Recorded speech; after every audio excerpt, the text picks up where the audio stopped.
No matter how many times I stand up here, and I'm 70, I've done it a lot in my life as a pastor's daughter, I am still nervous. So you'll have to forgive me.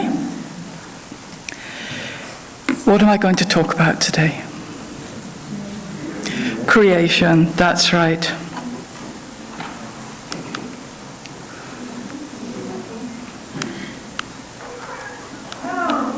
Not working.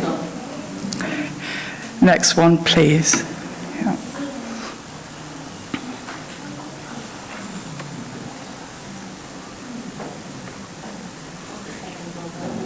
Sure.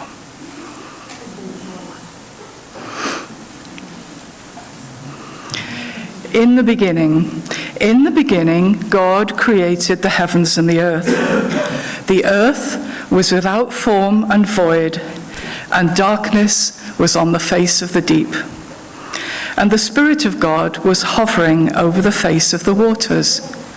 Then God said.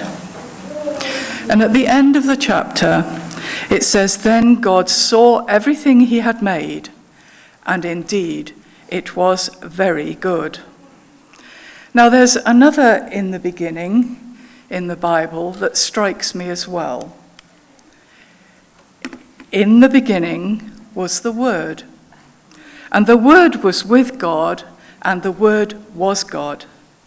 He was in the beginning with God.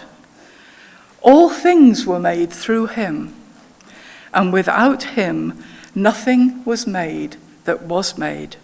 John 1, verses 1 to 3. In the beginning, God. God the Father, God the Son, the Word, and God the Holy Spirit. You'll remember the Holy Spirit was moving on the face of the waters. 3 in 1. 3 persons, 3 roles, 1 in mind and purpose. The Hebrew word Elohim, and I noticed that Curtis talked about this in his newsletter this week, is plural for God. And this is no God in the ordinary sense. This is the supreme God. You will recall that God says later in Genesis chapter 1, "Let us make man in our image." And no, this isn't another talk on the Trinity. I just wanted to emphasize the fact that the Trinity was involved from before the foundation of the earth. So, does God exist? Who can create from nothing? Only God. Mankind might take inspiration from God's designs, from nature, and he might use them to design and do man's creation. But man always uses other matter that God has created to do this. Man cannot speak anything into existence from nothing. I heard an allegory a while ago, and probably you've heard this too. This is scientists versus God. All the great scientists on earth held a meeting, and between them, they discovered that they had the secret to life. One clever fellow said, "Let's challenge God and tell him we can do all that he can do." So they had a chat with God. "Oh, so you want some sort of competition?" asked the Lord. "Yes," said the scientists, "we believe we can make a man in exactly the way that you did once, from dust and bits of earth." "Right," said God, "I accept your challenge. Off you go. You have 24 hours to make a man. No cheating and no foul play. Do we all agree to stick to the rules?" "Yes," said the scientists as they went off and began to start collecting the earth and the dust. "Hang on a minute," said God. "I thought we were playing fair. No cheating. Yes, that's right, said the scientists. Well then, replied God, go and make your own dust. We look at man's creations and we say, what an amazing object this is. How clever the designer was, or is. We would never look at this object and think or say that it just appeared from nothing. And yet man looks at the wonders of the creations of God and states as proven fact that these things just evolved from nothing and developed into what we see today. Where's the logic in that? How stupid can man get? I think that sometimes we take these things too lightly. The Bible tells us that God is angry at people who not only don't acknowledge him themselves, but also suppress or hide the truth from others. Romans 1 verses 18 to 20. For the wrath of God is revealed from heaven against all ungodliness and unrighteousness of men, who suppress the truth in unrighteousness, because what may be made known of God is manifest in them, for God has shown it to them. For since the creation of the world, his invisible attributes are clearly seen, being understood by the things that are made, even his eternal power and Godhead. So they are without excuse. Years ago, Melvin gave me a quote by an atheistic science professor. And unfortunately, I have lost it. I can't find it. I've even Googled, and I can't find it again. They probably don't want me to have it.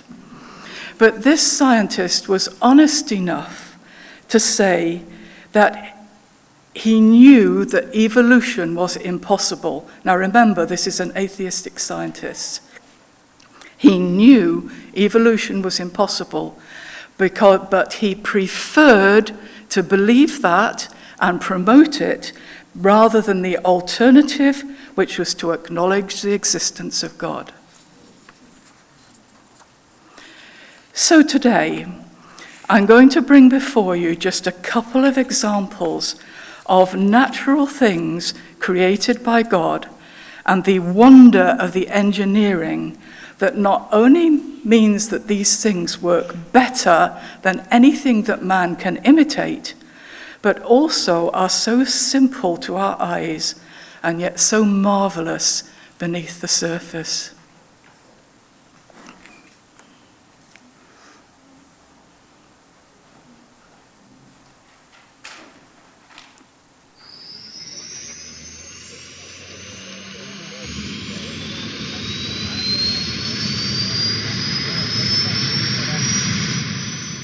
Even if you don't know much about helicopters, it's obvious that this is a brilliantly engineered vehicle. The end product of extensive planning, superb technique, and a clearly defined purpose. The same holds true for this maple seed, a biological helicopter constructed not only to fly, but to ensure future generations of its species. Its story begins here. This limb is both a machine shop and a launch pad. Just one of the countless locations on Earth where maple seeds develop into mechanisms that botanists call samaras. That's the technical name for a dried fruit with one seed and a paper-thin wing. These samaras are maturing in preparation for a life or death journey. In order to avoid competition for growing space, water, and nutrients, they must each transport their precious cargo away from the shadow of their parent tree.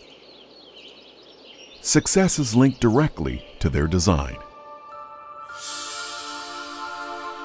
About 90% of the samara's weight is concentrated in the seed that forms its center of gravity, while its wing, that weighs only about 1/10 of a gram, is flat, thin, and asymmetrical. The Samara's center of lift is located here. The wing and seed are covered by a network of branching veins that produce a rough, irregular surface texture, a key to hovering in the wind.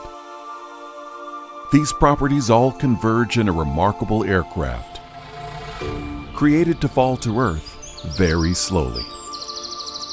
That's an attribute essential for long-distance travel, and when conditions are right, a maple Samara can sometimes stay aloft for more than a mile.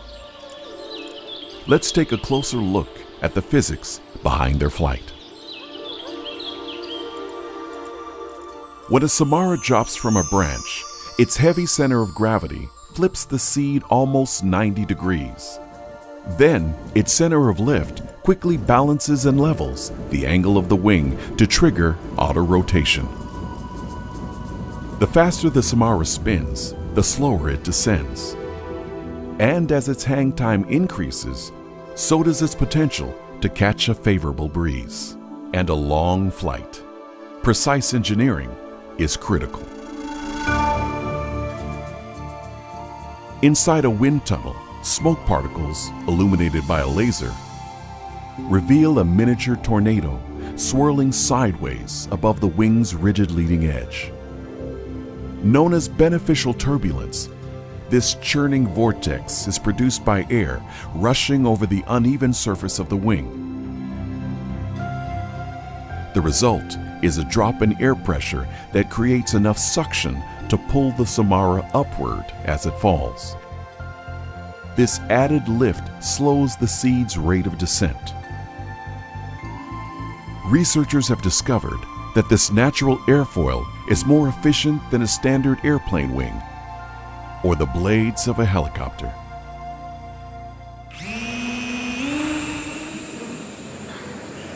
For 2 decades, interest in the Samara's aerodynamic structure has extended beyond the science of biology, as engineers throughout the world have explored the simplicity and effectiveness of the maple seed's ultralight composition. They have developed a variety of prototypes for miniature single-wing drones that consume nominal energy during flight. When equipped with cameras, possible applications include versatile low-profile surveillance, rescue operations, and the tracking and control of forest fires. Once again, nature inspires technology. Wing texture, aerodynamic shape, and precisely aligned centers of gravity and lift, all working together to enhance the process of a seed's dispersal. By any definition, this is an engineered system, and much more.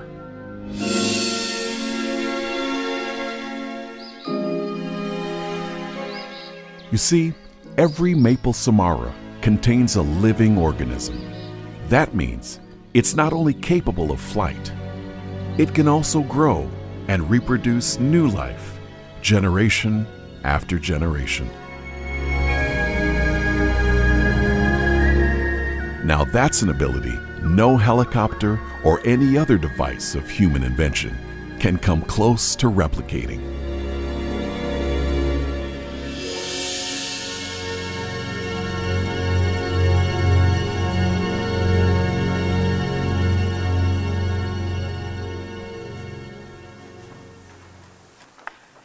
Children, I'd like you to listen really, really carefully because I have a story for you now. My story is about a little girl called Sally. Now, Sally was the daughter of a missionary couple who worked in Africa. She had 2 little sisters. One day they went to the beach, and Sally, never content to sit with her mother and sisters by the side of the ocean, went off exploring in the rock pools with her dad. And as she was wading through the rock pools, she suddenly said, "Oh, Dad!" and jumped out of the pool. She said, "Dad, there's something in there that's all sort of wriggly and everything, like a bunch of snakes." What do you think it is? And I've forgotten my... Lovely. What's this? An octopus. Right. How many legs does an octopus have? 8. Yeah, that was quite an easy question, really, wasn't it? Yeah. So, Sally and her dad had found an octopus, and her dad brought it up in a bucket, and she said, Dad, can I go and show Mummy? Can I take it and show Mummy and my sisters?" And he said, "No." He said, "I will go and fetch your mum and your sisters to come and have a look at it. While I am gone, do not touch the octopus." "Okay, Daddy, I won't touch it. I will just look." So her dad went off. And she thought, it's going to be quite a long time. If I get a stick and just poke the octopus, that isn't really disobeying my daddy, is it? So she found a stick and she poked its head. And she said, "Well, that's a bit like a bit of jelly. I wonder what it would feel like if I just touched it." So she reached out a finger and she touched the octopus on the head. "Oh," she said, and the octopus reached out one of its little arms and stroked her finger. And she thought, "Oh, this is good. I'm getting to know my friend the octopus." And she called it Mr. O. "Hello, Mr. O," she says. "I really like you." And she kept stroking and stroking, and he just touched her arm nicely. But then she saw her dad coming in the distance, and she thought, oh no, I must take my finger away." But when she tried to take her hand away, what do you think happened? Yes. That's right. It stuck. He put her arm on, he started working his suckers, and her hand was stuck. So she thought, "Oh, what do I do now? My dad's coming and he'll know I have disobeyed him." So she thought, right, I will use my other hand to try and get this one off me. So she put her other hand in, and what do you think happened? Yes, yeah? She got that hand stuck as well, didn't she? So she could see her dad coming closer and closer, and she thought, what am I going to do now? So what do you think she did? She used a leg, that's right. She got her foot and tried to push the octopus between her two hands, and then what do you think happened? That one was caught as well, wasn't it? Yes. So what did she do next? No, she didn't use her other leg because she needed something to stand on. So what did she do? She thought, I'll give him a bite and see if I can get rid of him that way. So what did she do? She ended up like this. Yes, her face had an octopus on it. Her hands had and arms had octopus legs on it, and also her leg. So when her dad came, what do you think happened? She was thinking, he's really going to tell me off now. I do not look forward to this. But he took one look at her, and what did he say? He said, Sally, let's see if I can get you out of this problem. So her dad took several minutes, and he worked hard. He got the suckers off her face, and he put the octopus arm over his arm. And every time he took an octopus arm off her, and there were 6 of them on her. He put it over his arm. So eventually Sally was free. And she was really, really pleased. But then her dad had all these octopus arms on his. So what did he do? Well, by that time, he was able to pull the octopus a little bit out of the water and pull, because it only had 2 legs left that it was holding on with. So he pulled it a little bit out of the water. And the octopus, being a sea creature, doesn't exist very well outside of water. So eventually, the octopus started to loosen its grip on her dad's arm, and her dad was able to free his arm and put the octopus back in the water where it belonged. But her dad's arm, all over it, had lots of circular purple marks where the octopus had sucked at his arm. Now, those marks did not disappear from her dad's arm for 2 weeks. Her dad never told her off, but every time Sally looked at her dad's arm, she remembered consequences of disobedience. Yeah. Now, somebody else has marks on his hands and feet because of our disobedience. Can you tell me who that is? Yes, Jesus. And the difference is that Jesus' marks will never, ever go away. So we'll have a constant reminder. But Sally says when she gets to heaven, she's not going to ask Jesus what the marks are, because she knows.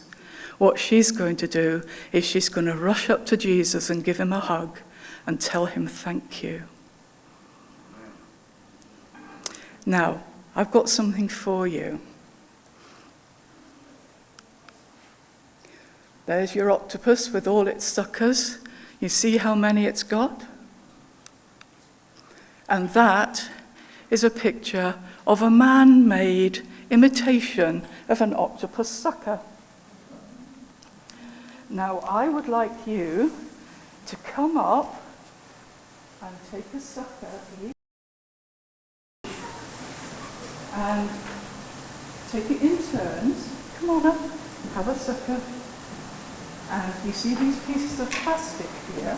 What you do is you take the sucker and you press it down on the plastic and watch it stick.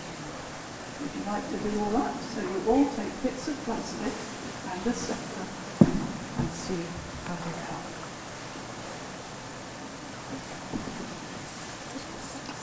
Once you've done it, you can go and sit down and take your plastic and sucker. Yes? You want me to show you again? No, you've done it. Well done. Yeah? And you've done yours. Mine can't stick. Yours doesn't stick. You need to put it down on the plastic, on the so it's level. This one will be an octopus. Push like that. Can you take it? Yes, you can have it. Forever? Yes, forever. Can I take another? You can. Take Yeah. both of them. Yes.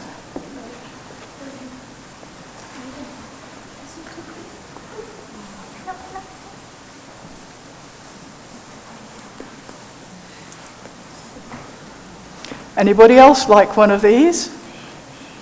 If you haven't got the courage to come up now, you can come up later on when nobody's watching you.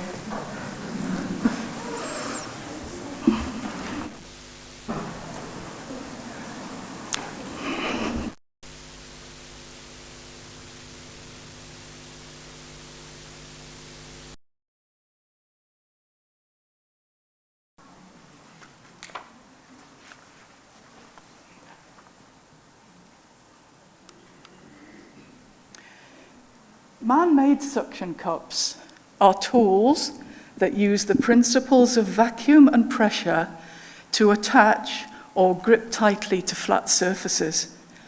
They can stick objects to walls. My toilet roll holder is held on the wall by one. They can even be used for a person to walk up the outside of a tall building. However, Octopus suckers are still better than the man-made ones. They have tiny concentric grooves on the edges of every sucker that allow the octopus to cling to uneven surfaces, even underwater. Well, I don't have an octopus on the next video, but another absolutely amazing sea creature.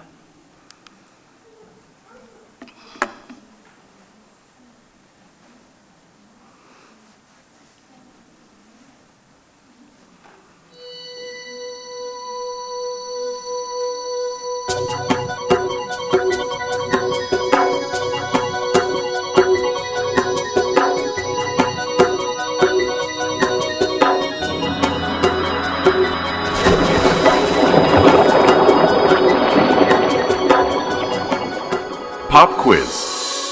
Of all the creatures on Earth that can swim, which one of them is designed to move through water with the highest degree of efficiency? I'm not talking about the fastest swimmers or the largest and most powerful. No, this is a search for the living organism that expends the least amount of energy to propel itself through an ocean, river, or lake. Here's a hint. The animal we're looking for doesn't have a brain, bones, blood, or even a heart. Okay, time's up. The world's most efficient swimmer is a jellyfish.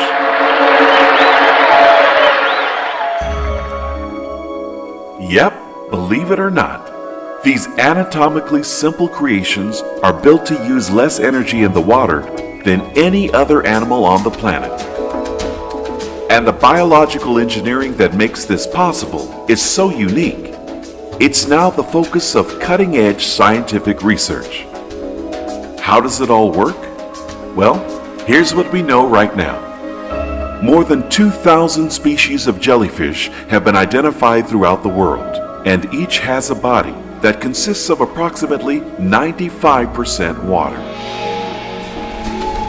This spectacular flexibility is a key attribute of the engine that drives the animal's almost constant motion, the large umbrella-shaped structure called the bell. The interior of the bell's membrane is lined with a thin layer of muscles and nerves. And when it contracts, water is squeezed out under pressure to propel the jellyfish forward. Depending upon the species, this cycle of contraction and expansion can be repeated up to 50 times a minute. Now that's the simplified explanation for how a jellyfish swims. To appreciate the real genius involved here, we need to look at the physics of the process as well as the biology. At the University of South Florida, researchers have studied jellyfish with lasers and high-speed cameras to unravel the secrets of their locomotion. Their work has revealed a finely tuned system that enables the animal to travel freely while burning minimal energy of its own. Such efficiency is due largely to the coordinated interactions of two naturally occurring phenomena called vortexes. The stop vortex is a ring of swirling fluid that forms around the bell's outer membrane, and its companion, the start vortex, encircles the perimeter of the bell's rim. The water in these rings spins rapidly in opposite directions. Now, let's watch the entire system in action. During each stroke cycle, both vortexes descend beneath the bell, where for an instant, they are closely aligned. Then, the opposing motion of the rings neutralizes their action to create a virtual wall of increased pressure that the jellyfish uses as a launch pad. This cycle is repeated with flawless precision every time the bell contracts, and the animal is propelled as if it pushed itself off from a stationary platform.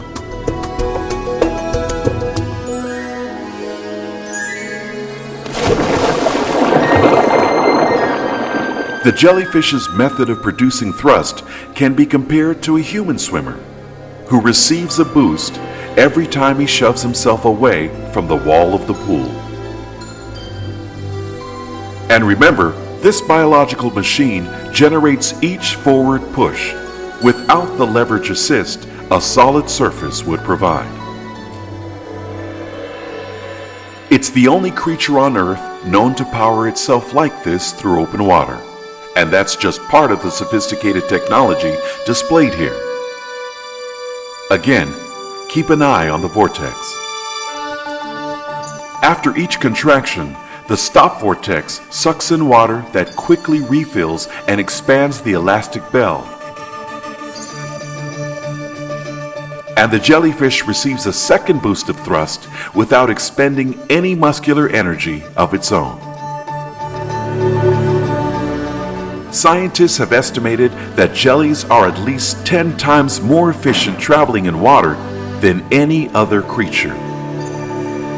And if they were cars, their MPG rating could exceed several hundred miles per gallon.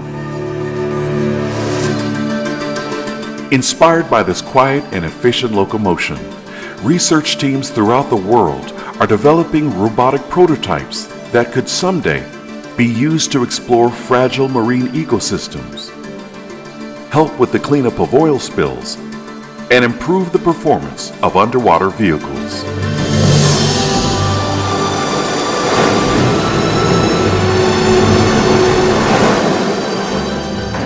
It is no surprise that scientists, engineers, and artists consistently turn to the natural world in search of inspiration.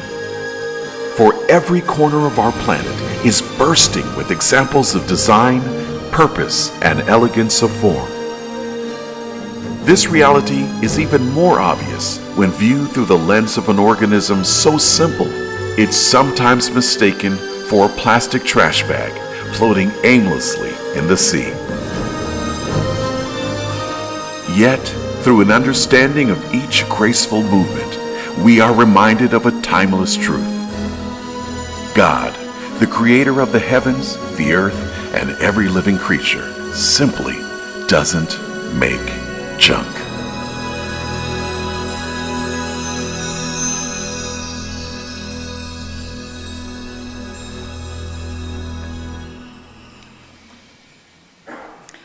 A good number of years ago now, Terry and I visited his family in California. While we were there, they took us to the Monterey Bay Aquarium, which is actually a world-famous one. They had a new exhibition opening there just a week after we were leaving. And one of our cousins went to the management and said that they had visitors from the UK who were going, and could they possibly have a preview of this exhibition. We wandered through aisle after aisle of amazing jellyfish. I have never seen anything like it, and I have never forgotten. They said on there was over 2,000 varieties of jellyfish. Well, we didn't see 2,000, but we saw lots of different varieties. And how, after looking at something like that, people can think that these things just happen, I do not know. Translucent, different colors, different shapes. Absolutely amazing, and each of them gave us an increased awe of the God who created such beauty and design. You know, God could have created everything gray. It would have been just as functional. But God gave us color and perfume and the senses to enjoy them, and also a heart and mind to praise and worship him. So, even from these few examples, I conclude, yes, God exists. No one can create from nothing. It is impossible that such simple and yet complex things can evolve from lower forms. We've talked about irreducible complexity a bit in our studies. There is a level below which things will not operate, and it is still too complex to just have happened. Mathematicians have calculated the probability of this occurring, which is so infinitesimal as to be non-existent.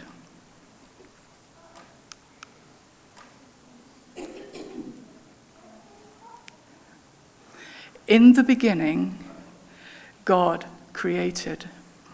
There is no other option for the right-thinking person who is humble and open-minded enough to acknowledge a being greater than themselves. At the end, God will recreate. He will recreate us and an amazingly wonderful earth for us to live in for eternity.